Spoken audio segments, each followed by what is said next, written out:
नमस्कार आदाब, न्यू विदर्भ स्वदेशी न्यूजमध्ये आपले सर्वांचे स्वागत। मुख्य संपादक अमीन खान यांची रिपोर्ट।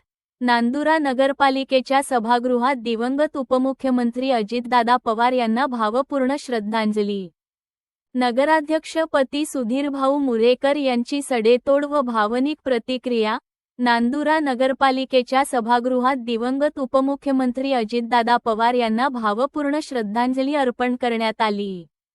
या श्रद्धांजली सभेस नांदुरा शहरातील सर्वसामान्य नगरसेवक, नगरसेविका, पती, विविध समितीचे सभापती व विविध राजकीय पक्षांचे पदाधिकारी, पत्रकार बंधू तसेच नगरपालिका अधिकारी व कर्मचारी मोठ्या संख्येने उपस्थित होते। यावेळी नांदुरा नगरपालिकेचे नगराध्यक्ष पती, नगरसेवक माननीय सुधीरभाऊ मुरेकर यांनी दिवंगत उपमुख्यमंत्री अजितदादा पवार यांच्या प्रतिमेस पुष्पहार अर्पण करून श्रद्धांजली वाहिली। त्यानंतर त्यांनी अजितदादा पवार यांच्या नेतृत्वावर ठाम, स्पष्ट आणि भावनिक शब्दांत सविस्तर प्रतिक्रिया दिली। सुधीरभाऊ मुरेकर म्हणाले की अजितदादा पवार हे केवळ राजकारणी नव्हते, तर महाराष्ट्राच्या प्रशासनावर वचक असलेले, निर्णयक्षम आणि विकासाला गती देणारे कणखर नेतृत्व होते। सामान्य जनतेच्या प्रश्नांसाठी ते नेहमी पुढे उभे राहत असत। संकटाच्या काळात धाडसी निर्णय घेणारा असा नेता महाराष्ट्राने गमावला असून त्यांची उणीव कधीही भरून निघणार नाही, अशा शब्दांत त्यांनी आपल्या भावना व्यक्त केल्या। त्यांनी अजितदादा पवार यांच्या कार्यकाळातील विकासकामे, शेतकरी, कामगार व सर्वसामान्य जनतेसाठी घेतलेले निर्णय यांचा विशेष उल्लेख करत त्यांना महाराष्ट्राच्या राजकारणातील एक ध्रुवतारा असल्याचे सांगितले। दिवंगत उपमुख्यमंत्री अजितदादा पवार यांच्या जीवनप्रवासावर उपस्थित मान्यवरांनीही आपल्या भावना व्यक्त केल्या। नांदुरा नगरपालिकेतील अधिकारी, कर्मचारी व शिपाई यांनी देखील दिवंगत नेत्यास श्रद्धांजली अर्पण केली।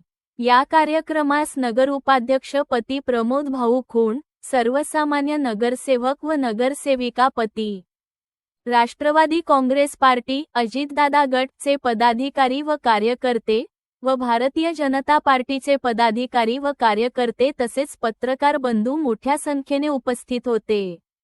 या श्रद्धांजली कार्यक्रमाचे संचालन व आयोजन नांदुरा नगरपालिकेचे कार्यालय प्रमुख गणेश मुळे यांनी केले। संपूर्ण सभागृहात शोकाकुल वातावरण असून उपस्थितांनी 2 मिनिटे मौन पाळून दिवंगत नेत्यास आदरांजली अर्पण केली। राज्याचे लाडके उपमुख्यमंत्री अजितदादा पवार यांचं प्लेन क्रॅश झाल्यामुळे दुर्दैवी मृत्यू झाला। अजितदादांबद्दल बोलायचं झाल्यास ते अतिशय कणखर नेतृत्व होतं त्यांचं। त्यांनी जेही निर्णय घेतले आतापर्यंत अतिशय कठोर घेतले व ज्याही योजना शासनामध्ये राबवल्या त्याही अतिशय योग्य पद्धतीने राबवल्या। लोकाभिमुख, समाजाभिमुख व लोकांसाठी सतत लोकांमध्ये संपर्कात राहून समाजासाठी ते काम करत राहिले। त्यांची सर्वात महत्त्वाची गोष्ट म्हणजे ते सकाळी 6 वाजतापासून कामाला लागत होते। सकाळी 6 वाजेपासून कामाला लागत होते। अधिकारी वर्ग त्यांना घाबरून होता। सर्व म्हणजे जर आपण मंत्रालयातला विचार केला तर मंत्रालयात भले भले मंत्री हे IAS लॉबीला छपून जातात, परंतु त्या सर्व लॉबीची नाळ ओळखून असलेले अजितदादा उपमुख्यमंत्री झाल्याबरोबर सर्वांनी अतिशय व्यवस्थित काम करायला सुरुवात केली। तसं पाहिलं तर खरोखरचे मुख्यमंत्री पदाला न्याय देऊ शकणारं व्यक्तिमत्व होतं, परंतु दुर्दैवाने पुढे चालून झाले असते, परंतु दुर्दैवाने त्यांच्यावर काळाने घाला घातला। आधी ते राष्ट्रवादी पार्टीत होते, आपल्या सर्वांना माहितच होते, राष्ट्रवादी पार्टी एकत्र होती, परंतु नंतर त्याचे 2 भाग झाले। असं वाटलं लोकसभेच्या वेळेस की काय अजितदादाचा निर्णय चुकला, अजितदादा संपले, अशा प्रकारची भावना जनमानसात संपूर्ण महाराष्ट्रात संपूर्ण देशात पसरली. परंतु लोकसभा झाल्याबरोबर झालेल्या विधानसभेत अजितदादांनी अतिशय उंच भरारी मारली. पूर्ण महाराष्ट्र त्यांनी पिंजून काढला.